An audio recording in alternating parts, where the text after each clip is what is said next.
Press club లో ఉన్నాం. ఇక్కడ గ్రూప్ వన్ ఆస్పిరెంట్స్ అని అయితే 29 ఆర్టికల్ రద్దు చేయాలని చెప్పేసి భారీగా ఒక 6 నెలల గ్యాప్ తర్వాత ఒక ప్రోగ్రామ్ అయితే అరేంజ్ చేద్దాం. సరే తల మాట్లాడు అన్న, చెప్పండి.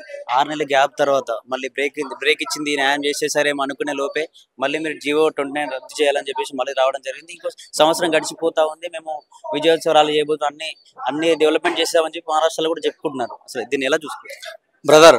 ఇప్పుడు నిరుద్యోగ సంవత్సరం లోపలనే 2 లక్షల ఉద్యోగాలు అన్నారు కదా, అన్ని బోగస్ మాటలు.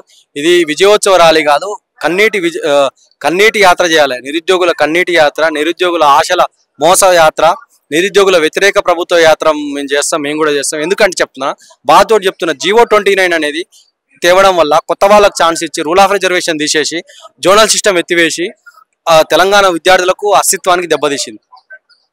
14F లాగా తెలంగాణ ఉద్యమం అప్పుడు ఎట్లా జరిగిందో ఇప్పుడు కూడా మళ్ళీ అదే ఉద్యమం జీవో 29 వల్ల గవర్నమెంట్ కూలిపోయే అవకాశం కూడా ఉంటుంది. ఎందుకంటే తెలంగాణ విద్యార్థుల అస్తిత్వం దెబ్బతింటుంది. ప్రధానంగా ఈ జీవో 29 వల్ల గ్రూప్ వన్ ఆస్పిరెంట్స్ కి జరిగే అనర్థాలు ఏంటి? జీవో 29 వల్ల అంటే ఏంటి బ్రదర్? యూపీఎస్సీ కూడా ఎగ్జామ్ రాశాను.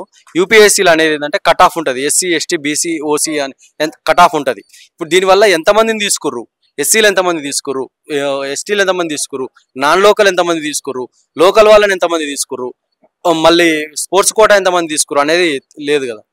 అంటే ఎక్కువగా అప్పుడు ఒక 6 నెలల ముందు తిరుమల మల్లన్న కావచ్చు, అలాగే రియాజ్ సార్, అలాగే ఆకునూరు మురళి గారు, కోదండరామ్ సార్ గారు అందరికీ మీకు సపోర్ట్ చేసి మాట్లాడారు. అసలు వాళ్ళకు ఏదైనా పోస్ట్ రాగానే ఇప్పుడు ఎందుకు సైలెంట్ అయిపోయినా అనుకోవచ్చు. మరి పదవులు రాగానే కొమ్ములు వస్తాయేమో తెలియదు, కానీ పోస్టులు అప్పుడు పదవులు వాళ్ళకు ఉద్యోగం రాకముందే అన్ని మాట్లాడారు.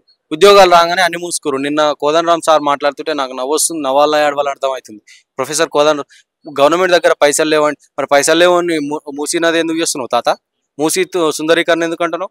ఇప్పుడు జీవో 29 డైవర్ట్ చేయడం కోసం మూసి తెచ్చారు. ఆయన పదవి రాకముందు అంతకుముందు మీకు సపోర్ట్ చేశారు కదా, అప్పుడు కూడా అతనికి ఐడియా ఉంటుంది కదా డబ్బులు ఉన్నాయని. అది కరెక్ట్. అయితే అప్పుడు గవర్నమెంట్ మరి వాళ్ళకు అంటే నిరుద్యోగుల్ని మోసం చేయడానిక, ప్రజల్ని మోసం చేయడానిక, జనాల్ని మోసం చేయడానిక తెలియదు. అప్పుడు గవర్నమెంట్ లూటీ చేసింది, అవినీతి చేసిందనే కదా మనం వీళ్ళని తెచ్చుకుంది. పైసలు ఉన్న సంగతి లేని సంగతి వాళ్ళకి తెలియదా? ఇదేంటంటే జనాల్ని మోసం చేశారు. ఇది ఏంటంటే సంవత్సర విజయోత్సవ ర్యాలీ కాదు, ఇది ఒక సంవత్సరం వైఫల్య యాత్ర పెడతాం.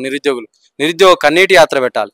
అలాగే బల్మూరు వెంకట్ గారు మీకోసం నిలబడతా అని చెప్పిండు కదా, మరి ఆయన గురించి బల్మూరు వెంకట్కి ఉద్యోగం వచ్చింది, విద్యార్థులను మర్చిపోయిండు. బల్మూరు వెంకట్ వల్లనే ఈ జీవో 29 తెచ్చిండు.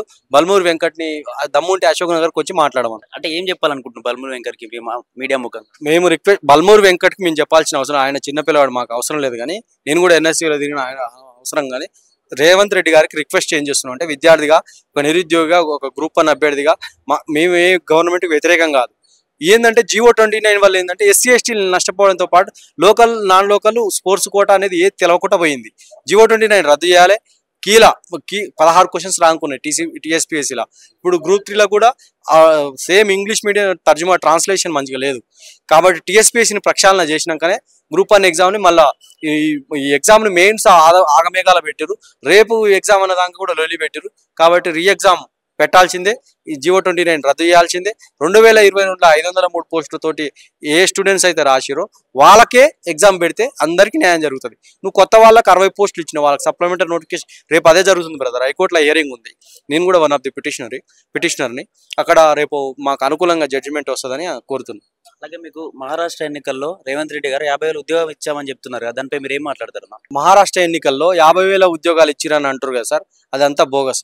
డిఎస్సీలో కూడా అన్యాయం జరిగింది. స్టూడెంట్స్కి నార్మలైజేషన్ లేకపోవడం వల్ల అక్కడ కూడా అన్యాయం జరిగింది. ఆగమేఘాల మీద అప్పుడు లొల్లులే. డిఎస్సీ వాళ్ళు, గ్రూప్ 2 వాళ్ళు ఏదో విద్యార్థులని అరెస్ట్ చేసి ఏదో పోస్టులు అమ్ముకోవడం కోసమే. మన పేపర్లో చదివినా ఆల్రెడీ పోస్టింగ్ ఇచ్చి మళ్ళీ పోస్టింగ్ లేదని అంటారు. అంత అగమ్య గోచరంగా ఉంది, అస్థిరత్వం ఉంది, అశాంతి ఉంది, కన్ఫ్యూజన్ ఉంది. అంత 1 ఇయర్ విజయయాత్ర కాదు ఇది. విద్యార్థుల కన్నీటి యాత్ర పెట్టాలి. విద్యార్థుల ఘోష యాత్ర, ప్రభుత్వ వైఫల్య యాత్ర పెట్టాలి. నిరుద్యోగులకు మోసం చేసినందుకు. అంటే ఈ గ్రూప్ 1 ఆస్పిరెంట్స్ పోరాటాల విషయంలో ఎక్కువగా బీఆర్ఎస్ ఇతర పార్టీలు వెనుక ఉసగొలుపుతున్నాయనే సమాచారం నడుస్తా ఉంది. నేను ఏ పార్టీ కాదండి, నేను ఏ పార్టీకి సంబంధం లేదు. అప్పుడు మేము కూడా నేను లాస్ట్ 3 times రాసిన గ్రూప్ 1 ఫిలిమ్స్. అప్పుడు కూడా ఈ సక్రమంగా జరిగిన ఎగ్జామ్ని ఒకసారి అంటే లీక్ అయింది. బయోమెట్రిక్ పెట్టలేదు, అవకతవకలు జరిగినాయి అని ఆగమేఘాల మీద మా హాల్ టికెట్స్ అన్ని తీసుకొని ఆ రోజు రద్దు చేసిరు. అంటే అలా మా వెనక కాంగ్రెస్ ఉందని ఆయన. మేమేంది వాయిస్ మీడియా ఎవరు? Voice of the voiceless.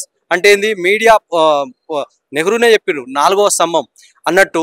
మరి మీరు మా వెనక ఉన్నట మీరేంది విద్యార్థులకు అండగా నిలబడుతారు. ఇప్పుడు ప్రతిపక్షంలో వాళ్ళు కాబట్టి అందరు సహకారం తీసుకోవాల్సిందే. ఆ రోజు కాంగ్రెస్ మా వెనక వచ్చింది, మరి మేము మా వెనక కాంగ్రెస్ ఉన్నట్ట మమ్మల్ని వాడుకొని వదిలేసినట్టేనా మీరు అన్నట్టు? మాకు ఏ పార్టీ సంబంధం లేదు. మీ యాజ్ ఇండివిజువల్గా ఉన్నాం, మీ విద్యార్థులు. బీఆర్ఎస్ రెచ్చగొడితే రెచ్చిపోయేటోళ్ళమా? మరి బీఆర్ఎస్ రెచ్చగొడితేనే మీకు కాంగ్రెస్కు ఓట్లు వేయించినమా? అంత తెలివి లేదా, అంత విచక్షణ లేదా? అన్ని అలాగనే చివరగా మీ ఇన్ని పోరాటాలు చేసినా మీకు న్యాయం జరగకపోతే నెక్స్ట్ కార్యాచరణ ఎలా ఉండబోతుంది? ఒకటి బ్రదర్, ఇప్పుడు రేపు మాకు సానుకూలంగానే ఉందని మనిషి ఆశాజీవి కాబట్టి ఈ రేవంత్ రెడ్డి గారు ఈ ప్రభుత్వం ఎన్ని గిమ్మిక్కులు చేసినా హైకోర్టులో ఆపిరు. కానీ సుప్రీంకోర్టులో ఏమని చేశారంటే ఎగ్జామ్ అయితే పెట్టనియండి, ఈ కోర్టు కేసులు పరిష్కారం అయినాకనే రిజల్ట్ ఇవ్వండి. అంతకంటే మొట్టికాయలు ఏమైనా ఉంటుందా? రేపు జడ్జిమెంట్ ఉంది G/29. వీళ్ళు ఎన్ని మ్యాజిక్లు చేసినా మార్చలేరు. రేపు మాకు అనుకూలంగా వస్తుంది. G/29 క్యాన్సిల్ కావడమే కాక ఈ నోటిఫికేషనే రద్దు అవుతుంది. 2022 రాసిన స్టూడెంట్స్కి వాళ్ళని మెయిన్స్ కన్నా సెలెక్ట్ చేస్తారు, బయోమెట్రిక్ తీసుకోలేదని, లేకపోతే రీ ఎగ్జామ్ అన్నా పెడతారు. అది న్యాయం జరుగుతుంది. లేకపోతే సుప్రీంకోర్టుకి వెళ్తాం, ప్రజాకోర్టులోనే తెలుసుకుంటాం. ఇప్పుడు మేము ఏం చేస్తాం? ఇంకా నిరుద్యోగులు మా దగ్గర ఏం లేదు, ఒక అగిపూల్లో పెట్రోల్ కొనుక్కొచ్చుకుంటాం. గవర్నమెంట్ అన్న తలగబెడతాం, మేమన్నా తలగబెడతాం. అంటే మీరు తగలబెట్టుకోవడానికి కాదు కదా ప్రభుత్వాన్ని తీసుకొచ్చి. ఇక అదే వచ్చింది సిచ్యువేషన్. ఇప్పుడు పేరెంట్స్ కూడా ఎన్ని రోజులు చేస్తారు చెప్పు? ఇప్పుడు ఒకనాడు చేస్తారు, 2 రోజులు, ఒక 2 ఏళ్ళు 3 ఏళ్ళు నా కొడుకు ఉద్యోగం వస్తే బాగుపడతారు అని ఆయన ముందుకు పోతాడు. ఇంకా ఎన్ని రోజులు ఈ ఒక స్టెప్ ఎదుగుతాం, ఎన్ని రోజులు ఈ కూలినాలు పనులు చేసుకుంటామని ప్రతి వాళ్ళకు ఉంటుంది. ఏంటంటే SC STలను తొక్కే ప్రభుత్వమే తప్పితే ఇది నిలబెట్టే ప్రభుత్వం కాదు. అంటే ఈ ప్రభుత్వాన్ని తీసుకొచ్చిన వాళ్ళు మొదటి స్థానంలో నిరుద్యోగులు ఉంటారు. వీళ్ళకి ఇలా జరగడం వల్ల ఎలా చూసుకోవచ్చు? నిరుద్యోగులనే ఫస్ట్ తొక్కితే అయిపోతుందని అనుకుంటుండు, కానీ నిరుద్యోగుల వల్లనే రాజ్యాలు కూలిపోయినాయి. స్టూడెంట్స్ వల్లనే ఈ నిరుద్యోగ సమస్య ఇవాళ కాదు. తెలంగాణ అస్తిత్వం 14F కానీ, ఖమ్మంలో అప్పుడు చనిపోయిన వ్యక్తి కానీ, అందరూ కానీ తెలంగాణ ఉద్యోగాల కోసమే. నీళ్లు, నిధులు, నియామకాలే మెయిన్ ఏజెండా. స్టూడెంట్స్ ఆషామాషి కాదు. ఒక స్టూడెంట్ ఏడ్చిండు కన్నీటి ఆ గోస ప్రభుత్వం కూలిపోయే ఖాయం.